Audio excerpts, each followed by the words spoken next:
Welcome to Bridge Out Ahead, the podcast where we dig into what's under construction in life, business, and community.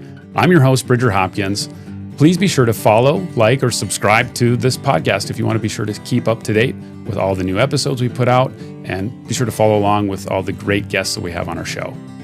Today, we have Jen Alger. She's the Scholarship Program Manager for the Blandin Foundation, an organization in rural Minnesota working to strengthen rural Minnesota communities through education and other opportunities. We're going to talk about how resilience and grit and just making sure that students have the help and assistance that they need to be successful. Jen is going to tell us a little bit about what her role is in all of that. Jen, thanks for joining us today. Thanks for having me. So real quick, could you just tell me a bit about the Blandin Foundation and what you do there? Sure. Blandin Foundation is a private philanthropic organization that is rural-based and rural-serving. They seek to build up rural communities here in Minnesota. And my part in that is managing the scholarship program. So, and with these scholarships, this is mostly for secondary education, is that correct? It's for post-secondary education. It includes trade schools, 2-year degrees, 4-year degrees, whatever students are seeking to pursue in their lives. So age ranges from 18 to 25 for eligibility. And then just really looking to serve students who are overcoming some barriers to pursuing their goals.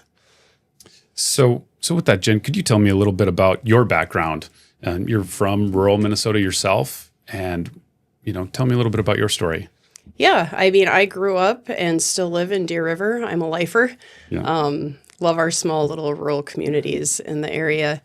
My journey started a long time ago. I won't say how many years because that would age me more than my gray hairs do. But when I was in high school, I wanted to be a pediatrician. And my parents didn't go to college. I didn't really know. I had no idea how to take any first steps towards that. And so as part of my high school experience, I guess, which is going to be similar to most kids around here, I took my ACT. I took it once. I didn't study. I didn't know the importance of the ACT at the time. And so I got a decent score. And I brought that to my high school counselor, and he looked at it and he was like, yeah, you're never going to make it. Pick something else. Which was a little frustrating, but of course it was a different time then. And so there's not any animosity towards that. It's just what it was. Real quick, when I was in 7th grade, I told the middle school counselor that I wanted to be an engineer and I wanted to go to MIT. And I was met with the response that MIT had one of the highest suicide rates of any college in the country. And I was like, oh, okay. And we put so much pressure on you. I was like, wow, that's, yeah. Well, I'm in 7th grade. I'm like 13, 14. I'm like, wow, well, I guess I maybe have to rethink things. Yeah. Yeah. So, I mean, the field of pediatrics was probably still pretty male dominated at the time. And there's just a lot of things. But it really did present a barrier when I had no idea how to start pursuing my goals. So my senior year, I participated in PSEO. Tell my kids I went PSEO before PSEO was cool. Just hoping that it would give me kind of a head start on pursuing those goals because I knew being a doctor takes a lot of education.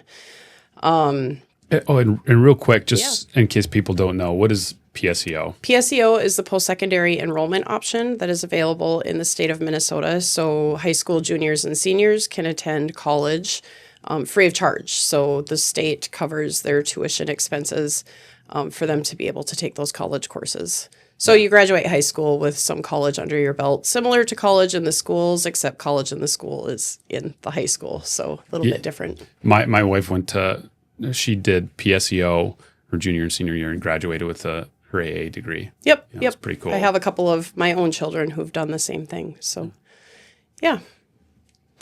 So, even though I participated in PSEO before it was cool, I didn't finish college because I really didn't know how. I thought, oh, well, maybe nursing, right? Nursing is a medical career. maybe that'll get me to being a pediatrician. Now, knowing what I know now, like that's not even close to how you get there. But yeah, so I took the CNA course, became a registered certified nursing assistant. Never worked in that field. Did my clinicals in a nursing home, and that was really hard. Mm-hmm. Just seeing memory care patients and some of those kinds of things, it was like, oof, I don't think I could do this. I couldn't emotionally handle that. So kudos to those who do, because that's a tough job. Anyways, so then I took a whole lot of years off and raised my children, always doing some work on the side, but being primarily home.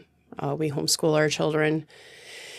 And yeah, spent a lot of time mentoring young people, participating in volunteering with 4-H, doing some of those kinds of things. And so mentoring kids, not just my own, but others within our amazing rural spaces. So I did eventually go back as an old lady. I was a matriarch in most of my classes. And I completed my associate's degree here at what is now Minnesota North. And then I transferred and completed my bachelor's degree in organizational leadership, and then also completed a master's degree in child and adolescent development. So a lot of people are like, that's kind of weird, right? Like organizational leadership, child and adolescent development, like what? How do you use that? I get that a lot. Like, how do you use that degree? Herding cats. Kind of, yeah. It can be. Yeah. But really just the skills and the knowledge that I gained through that educational experience, I can apply it in a lot of different ways, right? So in my current role, I'm not put off by some unconventional responses of students when I ask them questions and they're like, oh, I'm just going to live in my car. Like, probably not. But, right. You know, some people might be put off by some of that or be irritated by it. But I know that it's just where students are at developmentally. I'm not put off by it. So just having that breadth of knowledge is incredibly helpful when I'm working with young people, and then the organizational leadership elements in managing the program. Right. One thing, even you just kind of brought up there too, and I kind of mentioned it, but it's amazing how much weight we put in to, okay, in middle school, high school, okay, what do you want to do? And then we set people in that course right away as like you said, young, underdeveloped adults, but still not quite sure of life or not really knowing what life will hold. And so that's always an interesting concept for people too, because you kind of have to get set in your lane, so to speak, at an early age. Yeah, absolutely. And I think there's also the element of exposure. What have students been exposed to even know what's available out there for them for careers? Right. Especially as young people. I remember going to the doctor and you'd see the doctor and the nurse. And you don't see all of the other careers that are available in healthcare, from IT to the lab technicians to there's such a wide breadth of careers available that we just don't really know about. Some people might call it the hidden job market. But there's a lot of opportunity even in rural spaces for a variety of careers if you know what to look for. And I think there's an element too of, setting courses and setting the path for young people, of helping them understand what their skills are, what their passions are, what they really enjoy, what they're really good at, and helping them translate that into the skills that they'll need for a future career. Yeah, oftentimes we find those jobs, you're like, oh, wait, that's a job? Somebody gets paid to do that? Oh, cool. That'd be a great fit. But yeah, being limited maybe in the exposure to what people actually see. I would imagine now there's some improvement just with the access we have to internet, videos online. We can see what's out there. Yeah, absolutely. So many more resources than even just a few years ago, even when I was going to school. So looking back at your time when you went back to school, what was the catalyst for that? What made you want to go back? Oh, that's a really good question. Yeah, because as you mentioned, you were raising your family. You Yeah, had I was stuff going raising on. my family, always doing little jobs on the side, whether it was cleaning cabins or, selling things or whatever. Like I was always doing something. Mm-hmm. And then I began, through my volunteer work with 4-H, I picked up a position helping to deliver after-school programming in our local schools. And then that shifted from that element to developing and delivering the after-school programming and just seeing the potential career trajectory through that. I was like, you know what? I think I want to go back and I want to finish. And so I did, and it was a lot. Mm-hmm. And I remember having very distinct experiences where I was sitting there as an adult encountering barriers and frustrations and thinking, wow, like I have a lot of life experience behind me and I have the ability to advocate for myself in ways that younger people don't. Mm-hmm. And thinking, gosh, what are we doing to our young people? They don't know how to navigate through this stuff. And so when the position at Blandin opened up and I saw it in the paper, I was like, ooh, that would be really cool. If I could help students not have to encounter what I encountered or help them find ways to navigate through that, that would be really awesome. And then in my own levels of self-doubt, I was like, I'll never get that job. But here I am. And so it's been a great experience. And a lot of times, if a parent or a close relative hasn't gone through the college system, it can be pretty intimidating. And I even, I graduated almost 10 years ago now from college, but things have changed so much since then. Yeah, even students who have parents, we talk a lot about first generation college students, and I would almost argue that any student is a first generation college student at this point because things have changed a lot. They seem to iterate so quickly. Mm-hmm. Like, oh, now there are way more options as far as online classes. And I think I took online weightlifting, and that was like one of the only like online classes at the time. Interesting. Yeah, it was.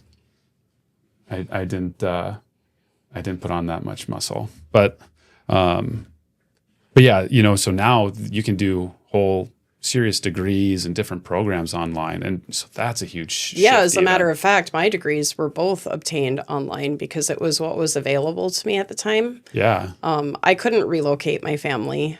I couldn't do any of those things, and so I'm super thankful for the ability to study online. Not everybody is an online learner. Not everybody thrives in that environment.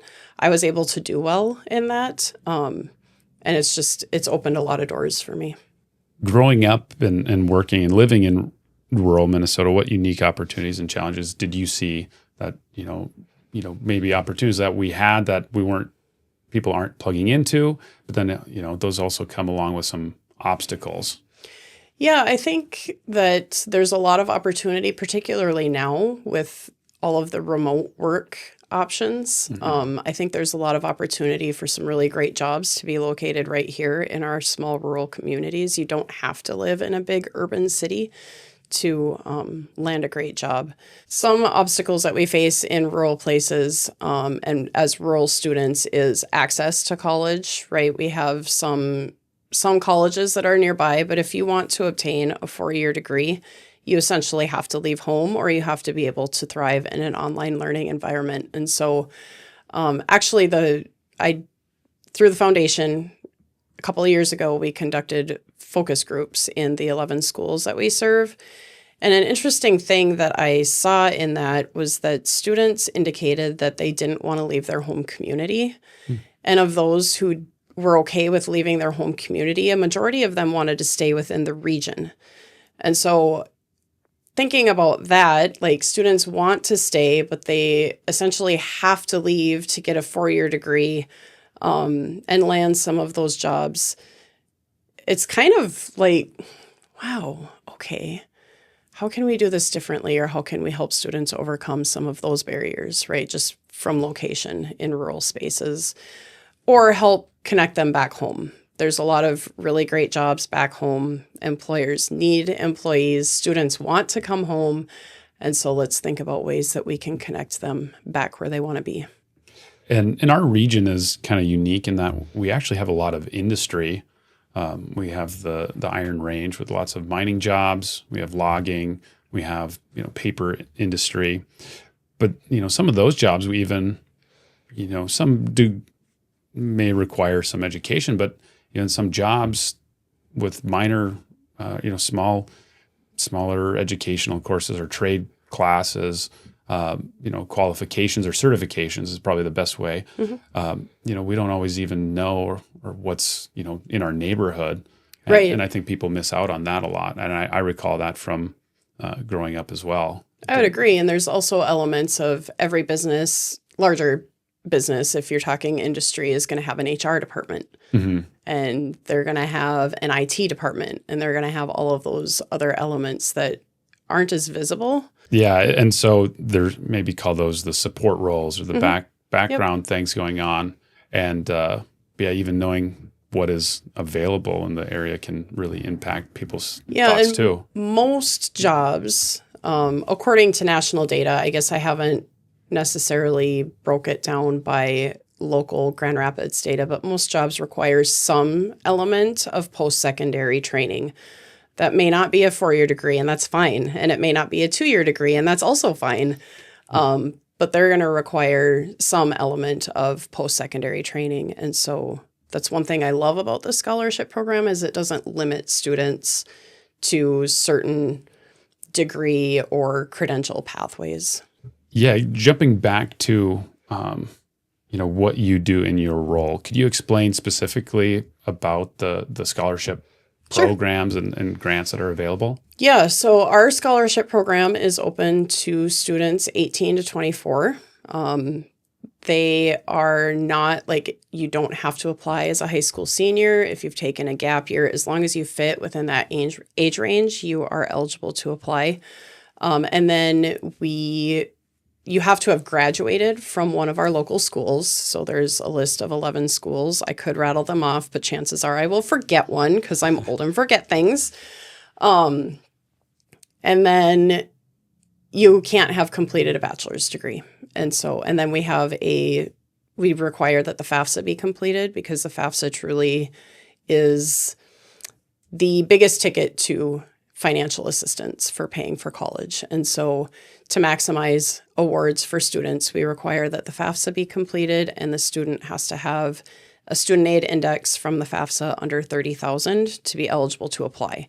Doesn't guarantee you'll get an award, but you're eligible to apply. And then we go through a whole calculation. We have a selection committee meet and choose awardees. So you can reapply every year until you've completed a bachelor's degree or you hit age 25. So it's we try to make it accessible. Mm-hmm. There's no GPA requirements. There's no, participation in sports or anything like that. We truly just want to help students who might not show up in other places for scholarships recognize that they too can be successful, mm-hmm. And that we're here to support them. Whether it's inherent or whatever, I believe in the potential of every student.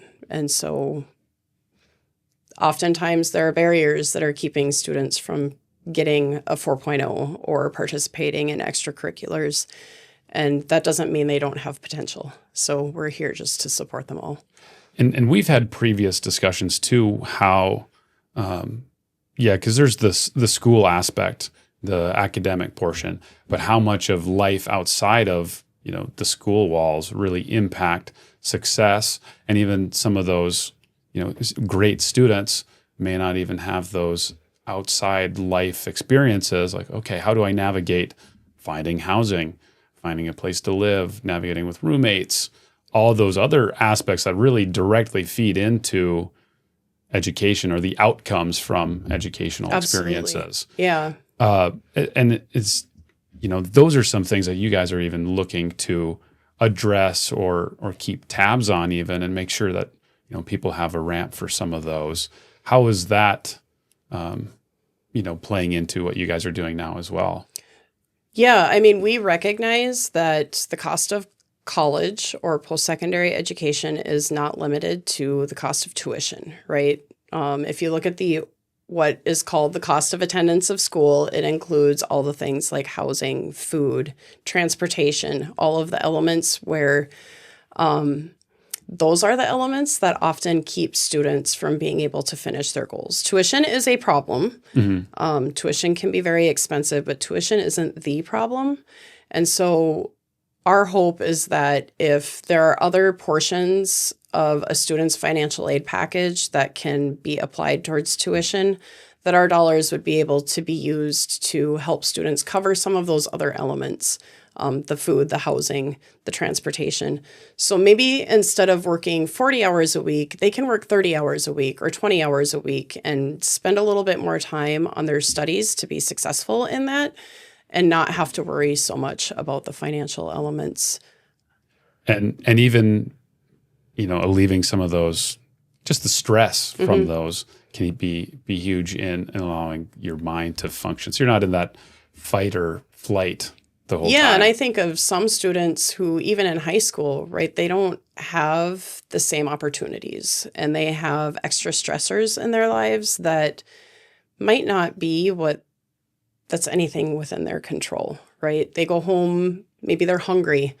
Maybe they can't participate in sports because they are taking care of a younger sibling. Maybe they have to work a job. Maybe there's a whole host of things that students encounter.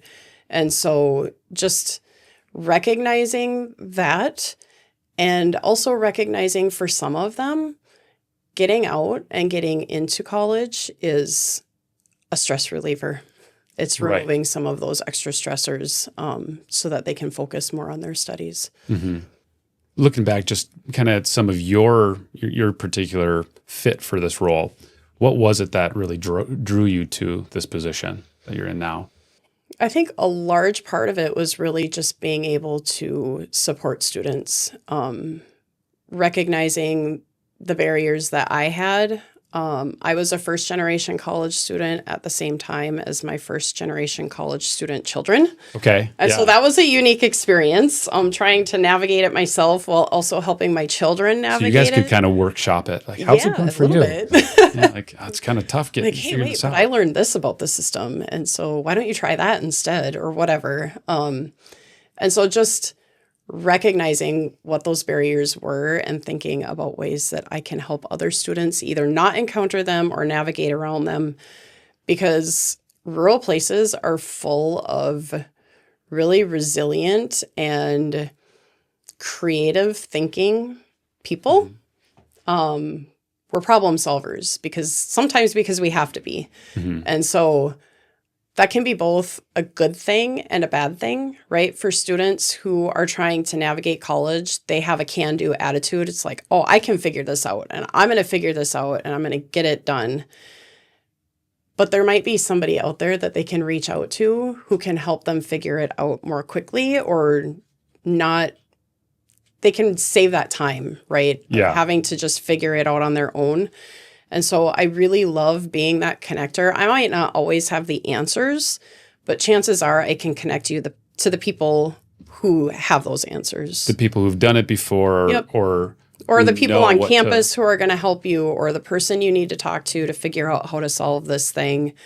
It's really encouraging to be able to help a student break through some of those barriers without them just feeling like they have to trudge through the sludge on their own and just figure it out. And there's some of those too where like, okay, how do I have life stuff happen? How do I press pause on what I'm doing right now versus just dropping out of school and leaving, having, who do I talk to about that, to withdraw from classes so I don't just fail or have to, go through some of those, because those aren't always things that are fully explained as you're starting out. Yeah, absolutely. Or I need to change schools. How do I get my credits to transfer? Or, there's just, life happens. And so I really try to help students recognize that I understand that life happens. So let's figure out what we can do. And I want students to feel comfortable to say, hey, this is happening. I don't know what to do. so that I can help them navigate that. It's not going to come from a place of judgment or like, oh my gosh, how did you manage to get yourself here? Mm-hmm. Life happens. We're here to help. Let's figure it out. Maybe you need to take reduced credit load. Maybe you need to, we're going to connect you with your advisor. We're going to help you have those conversations to make sure that you can still make progress towards your goals in whatever way makes the most sense. And there, one author, Brene Brown, she described resilience as like being people. It's not that you like, oh, I bounced back from it, but you're able to take that trial or hardship and incorporate it or like build that into your life and move and work through it. It's not like, oh, I'm totally fine. You're like, well, let's work around it and go through it. Yeah, having a growth mindset is really important in any elements of life, right? One question I have is how do you, from the start of contact with a student, how do you build that relationship too where, they can come back to you and know like, hey, I can tell you like I am struggling because you're kind of the one like, I could imagine people would be like, well, I don't want to tell them I'm having a hard time here because that's where I'm getting some of that money from, so I'm sure you're building that relationship up from the start. How do you do that? Try, right. With varying levels of success, as with anything else in life. I try really hard to get into the schools when students are juniors and seniors, do some activities with them. I want them to engage with me and recognize who I am and just see me as a familiar and safe place. And so that's a pretty limited exposure with them, but I just want to try to help them feel comfortable with me. It's like, hey, I might have my like fancy jacket on or whatever, but like, it's just me. And it's nice to know that there's a person, yep. Not just, oh, I submitted the thing online. There's the portal, whatever. Yep. And then we use, the tools that we have to be able to send text messages to students. And so I might send either a mass text message where everybody gets the thing, or I might send an individual text message saying, hey, how are classes going? Like, I know certain students who may need more support.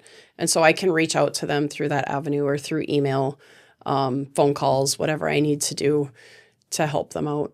So just really trying to do that personal outreach as much as I can, particularly for the students who have either asked questions or have shown that they could use a little extra support. You spoke of, one of the big draws to this job was just you going through, facing some of those barriers. Do you feel like you've been able to address some of those, pretty well that you were facing, that now, like, hopefully these students, you're able to get out ahead of it? In some ways, I think through individual support, yes, there are elements that we're able to kind of overcome or maybe skirt around on the front end. It's like, okay, this might become an issue, so let's talk about it. Let's get through that before it hits. A lot of the challenges are systems challenges.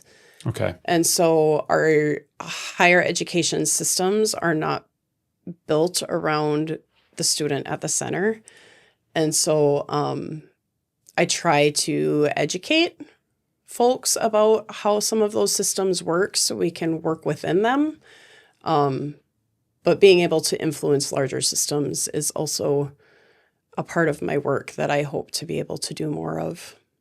In working with rural young students, young people, what do you see that, strengths and abilities that maybe outsiders don't see because of, geographic differences or almost cultural differences actually in this, northern part of the state? Yeah, absolutely. There's different cultural differences between a rural space and an urban space, and that's okay.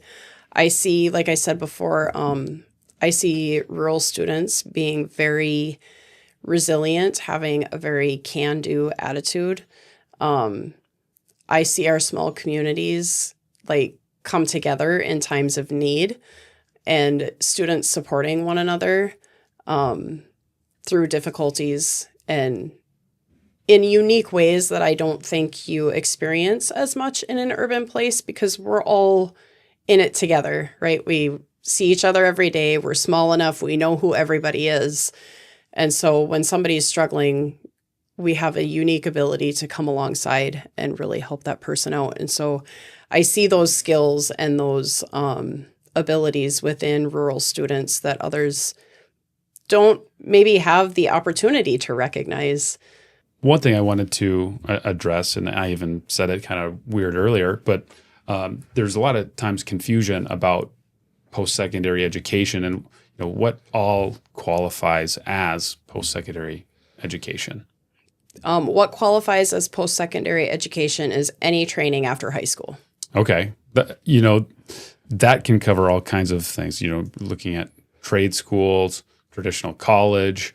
What are some of these other programs that, maybe people don't think of as being, a post-secondary education? I think of, even things like being a nail tech. Okay. Fingernails. You might not know about that because you probably don't get your nails done very often. But I think a lot of people might not recognize the training that goes into that. And that can be done at, a community college. And it's not typically a 2-year degree. It might be 9 months. It might be, there's a variety of approaches to those certifications. And so there's a lot of those kinds of roles that have specialized training that folks don't necessarily recognize. Radiology technicians, certified nursing assistants, welding.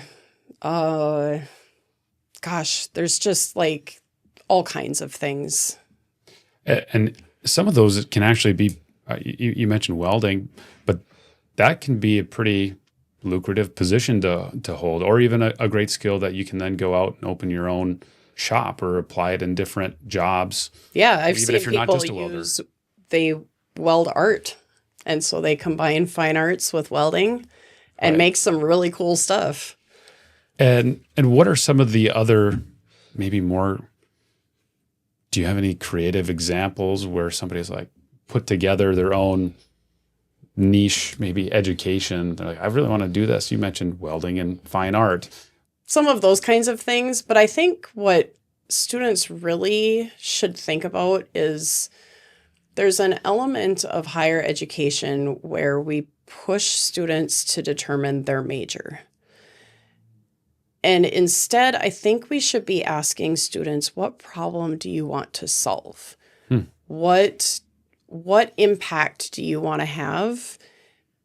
Because you can tailor your education a little bit differently than just picking like, I want to open my own business, so I'm going to take a business degree, or I want to go into medicine, so I have to start with biology. You don't. You could get a bachelor's degree in social work and understand how people operate and understand how to interact with folks, and then go into medicine. And then you have that skill set that you're going to need as a doctor to be able to interact with people. Some of those kinds of things, I think, are very interesting. And I think helping students recognize what they want to do, not what major they want to pursue, could make a difference in how many times they change majors or their overall approach to higher ed. Well, and if you're an individual who knows, this is what I want to do, and I, need to get a degree, but maybe it's, sometimes you just need to have a degree, but hey, I'm going to learn what I need to know by doing this, and then I'll just kind of sideways into this other role. I know I had friends who went to school for mechanical engineering as their, pre-med degree, which I was like, oh yeah, you're going to be a surgeon? That's actually pretty handy. Go get an engineering degree, and you understand even how the body moves. The body's a fine machine. Yeah. And in school, I ended up taking like robotics and stuff and like assistive technologies. And when you're modeling the human body, you model it like you would a machine. Yeah. Joints are hinges, and muscles are like motors, or like and you refine it out. So again, it's pretty interesting how you can maybe think more abstractly than we do in school. What we want to do. Okay, you can only do this. Or, oh, then you need to go get that degree. Exactly. Like, well, there's some more thought or flexibility that can go into it too. Yeah. And I think a lot of people don't know what they want to do and they don't know what degree. And so I think helping students be able to translate their learning into the skills that they're going to need in a job is incredibly helpful. In what you're doing today, what keeps you on course with it, or kind of keeps you grounded with your purpose and why you got into it?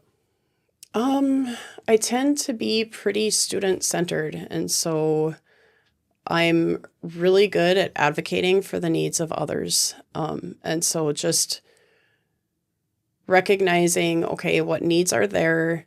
How can I help fill that need or help connect to the people who can? And just really,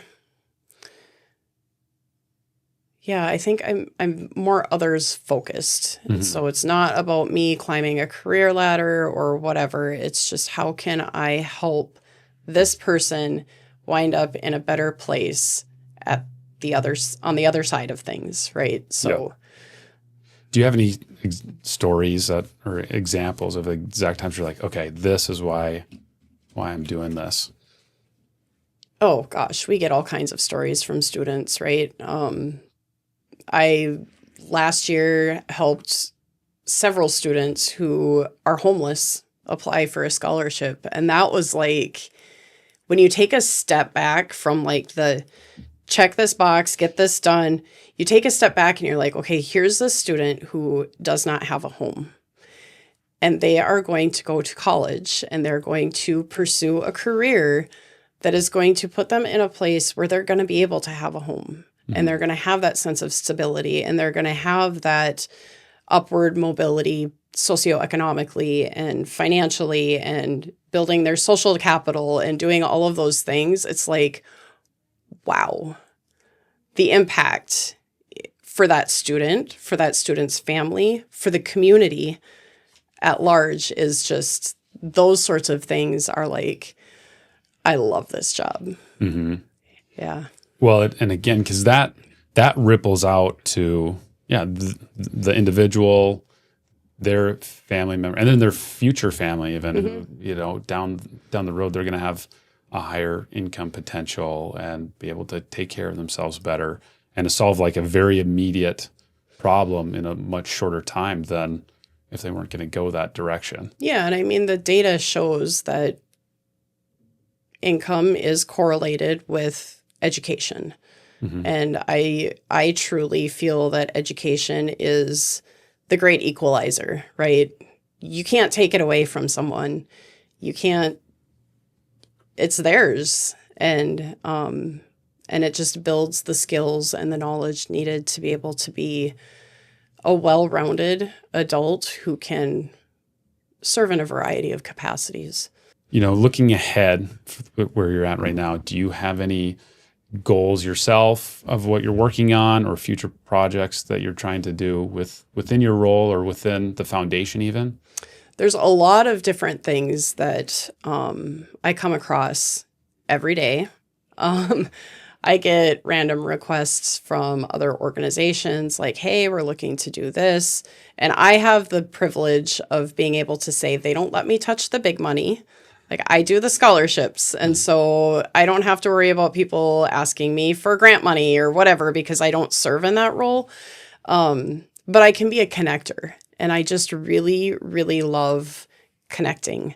So you have this great idea and these people have this need. And so why don't you guys talk? Like there's no pressure. You guys can figure out how that needs to work and you're going to be able to solve problems. But just being able to make those connections is really great. And so hoping to do more of that even within the students that we serve, not just connecting students with their college, but connecting students with one another, connecting students to local opportunities, connecting students to more scholarship opportunities, connecting students to jobs, there's all of these connections that can be made. And it's also building the student's social capital. And so then they start to become connectors themselves. And so then you get that ripple effect that's super cool. Yeah. Being able to build that network for people is huge. And then even,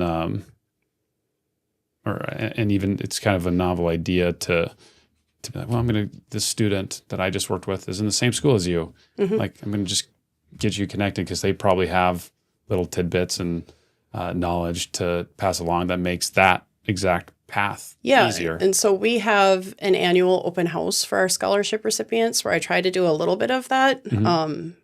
As that grows and we have more participation, I think it will increase. But just, having an opportunity for students to connect with others who are going to the same school.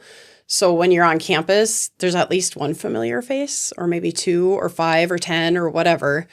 And you already have that connection. You've talked to one another. You at least recognize each other, and you could form that relationship and have those conversations. I'm hoping to build out additional engagement opportunities.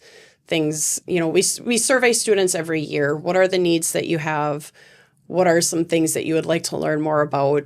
Time management comes up frequently. And so having a learning opportunity for students to participate in a workshop around time management to help build those skills.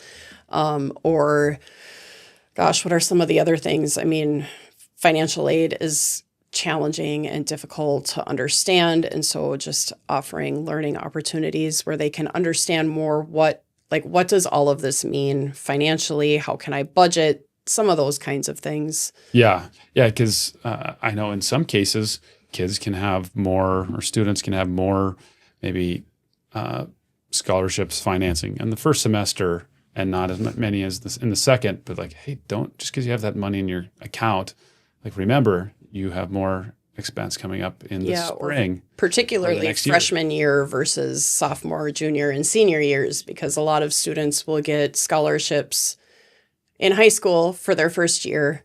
Yeah. And then a lot of those disappear for second year. And so either they don't know that they can reapply, they don't remember to reapply. There's that part. I hound students pretty hardcore. I border on irritating, and I'm okay with that, because I don't want them to miss the opportunity. Exactly. Because that can make the difference from, well, this semester went well, it was kind of low stress, or like, well, how am I going to be buying all the food I need, or I need to go get other loans, or right. Remember, this is year 1. What about years 2, 3, and 4? Yeah. Yeah. So another question I had for you, we'll say the system is the system, but if you, if Jen, you're in charge, this is how we're going to handle scholarships and how we're dealing with this and how we're handling financial aid. What changes would you make? What are the headbangers? You should have prepared me ahead of time. This is the one question. I sprung you on, but I think of it as what are the headbangers that almost any school you go to, oh, this is just a headache. Why do we have to do this again? Or we've already covered this. Why is this an issue? What are those maybe the biggest pain points? There's a few things. I think credit transfers are really frustrating. Students will start maybe at a community college, or they'll get some college in the classroom or college in the schools experience, or PSEO. They're trying to take advantage of getting some of their college paid for, and then they go to a different school and the credits don't transfer. And so that can be a huge issue. So they think they've got 2 years under their belt. Not all the credits transfer. And so now they have another 3 years, or, some of those things. So in a perfect world, we're all accredited by the same agencies. We would just accept the credit transfers. I realize that's a super simplified version, and there's all the red tape, and there's things, that are in play. But in a perfect world. And I would imagine in some of the institutions, well, but ours is better. I know right. We did this. It's called I am the same. not a accrediting expert, so I will leave that to them. But that can be very, very frustrating. So having policies at the school that allow for as much credit transfer as possible would be super helpful. And then also just maximizing student awards and avoiding displacement would be extra helpful as well. There are different ways that displacement happens where, I should probably describe displacement. So displacement is where you get, let's say you get scholarships that total $10,000, and a college has offered you $10,000 through their institution for school. And then you get there and they're like, oh, wait, but you got $10,000 over here. So we're going to reduce the amount that we're going to give you in relation to how much external scholarship dollars you've received. And so this happens. It happens very frequently. And so I think if we could just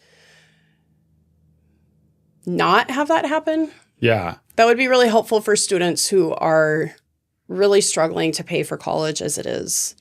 Well, and a lot of times, even some of those external scholarships, like they earned it or they did, they wrote the essays or they did, participated in organizations and programs that made them eligible for those. And then to say, oh, yeah, you already have some money, but it's not enough to cover everything either. Right.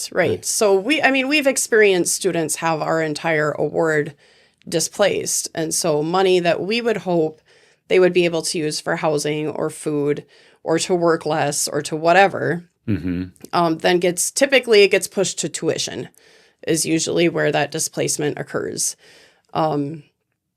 Which, at least they aren't having to pay tuition, but it's really frustrating as a donor who would like to be able to support some of the non-tuition expenses to have that happen. Yeah, because not all other scholarships are able to be used that way, too. Right. And then you have a student who's left taking out loans for something that they shouldn't have had to take loans out for. Kind of wrapping up here, I always like to ask our guests, what's one mindset or maybe a quote or a book or something that keeps you going in what you're doing or really inspires you and keeps you motivated? I don't know that there's a book or a quote that keeps me inspired. I'm inspired by our students and just the experiences that they're going through and overcoming inspires me daily. It's really encouraging to see young people overcome barriers that they shouldn't have had to overcome in the first place. Yep. And then to see them come out on the other side and be successful and excited and doing all the things is a bucket filler that really just kind of keeps me going.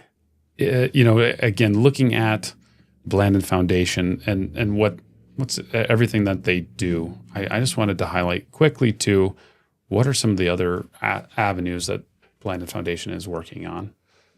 The foundation, obviously we have our grant making program, which is the main activity of the foundation. And so, really focusing on what we call our home giving area or local giving area, which is Itasca County. And then, a few communities just on the border. So like North Home, Black Duck, Hill City, Reamer, building that up and building rural Minnesota. I think there's just a lot of opportunities where the foundation is helping to support organizations who are connecting with the people and making sure rural places are moving forward. And I just love that about our work. Yeah, making those slight changes or impacts or gifts that really and I the love needle. Our last grant round had a huge emphasis on small communities. And small communities are so often overlooked in larger grant-making systems. And so it's really cool to see these tiny communities who don't have professional grant writers and they don't have all of those extra resources to be able to get some money to do cool work in their communities, to build spaces where people are going to come together and have that connection with one another as a community, which we need right now. And so it's super cool to see that work moving forward. And I know even working with people a lot of times who are relocating, they want to just relocate to a region or, so if they're coming to northern Minnesota, they may not necessarily be tied to an exact city or location, but, some of these small communities have been enabled to have, resources that make them appealing or an option for people who can do the remote work or want to move to the area. And so you have a place on the map that maybe for a lot of people wouldn't have been an option. Yeah, and I mean, we say small communities, and you and I are thinking Deer River, Nashwauk, the communities, but we're also talking townships. Yep. And the middle, I've never heard of that place. Yeah. So these little townships who are renovating community centers or putting up a park or building a pavilion or, some of these things where people can come together, and it's just super cool. Jen, where can students find you and more information about the scholarship? What's the best way to find you and what you're doing? They can find me at the office. Perfect. If they know where that is. If they don't, they can Google it. They know how to use maps. So they can find me at the foundation, or they can go to blandinfoundation.org/scholarships, and there are some resources there. That's where our application will live when it goes live on January 5th. They need to apply by March 1st. So we'll put that in there. Get ready. Do your FAFSA now. They can call me at the office, which my number is on the website, or I can give you the number. I mean, I don't know how you do this in a podcast. I just rattle off the phone number. It'll be in the show notes below. Okay, perfect. Or they can email me. Current students have a text messaging number where they can send me text messages, all that kind of stuff. So, cool. And yeah, we're already almost into December. So at this time, that application is going to be available pretty quickly. Is there anything that students should be doing right now to get ready for that even? Yep. So it is officially scholarship season. And so the first thing, it's National Scholarship Month, actually, in November. First thing they should do is complete their FAFSA. It's open. Okay. It's taking applications. It's functioning, which is a small miracle in the world of FAFSA. So they can go to studentaid.gov and set up a student account, and they can start their FAFSA. Super easy process. They fill out their stuff. They create an account. They put in their information. They invite their parent with their parent's email. Parents set up an account, put in their information, and you're done. It's a pretty seamless process. I am here to help every step of the way. I've literally been on the phone with a parent who's scared to death that they're going to enter something wrong. Oh, yeah. And so I just sit there and listen to them breathe, and that's fine. I'm there, I'm doing my thing, and they're doing their thing. And if they have a question, I can answer it. And so I'm here to help. So they should be doing the FAFSA now. There are some scholarship applications that are open now, some of them open in January. And so just, connecting with those resources and keeping an eye on deadlines.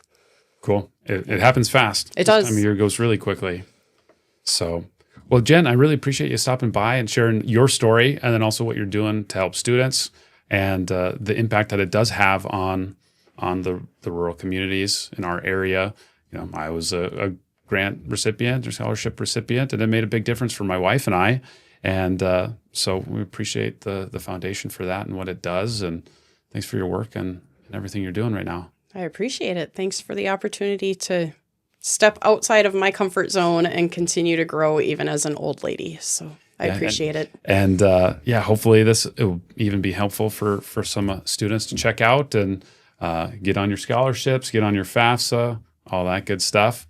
And thanks for stopping by. Cool. This episode of Bridge Out Ahead is brought to you by Legacy Bridge Real Estate, brokered by Grand Properties. At Legacy Bridge, we believe real estate is one of the most powerful ways to build wealth. More importantly, to build your legacy. Whether you're buying your first home, selling a property, or looking to invest, our trusted team is here to walk with you every step of the way. Legacy Bridge Real Estate, where legacies begin. Today's theme music is We're Making Good Time by Jed LaPlante. Thanks for joining us today. And remember, no matter the detour you encounter, the road ahead is still yours to build. I'm Bridger Hopkins, and this is Bridge Out Ahead.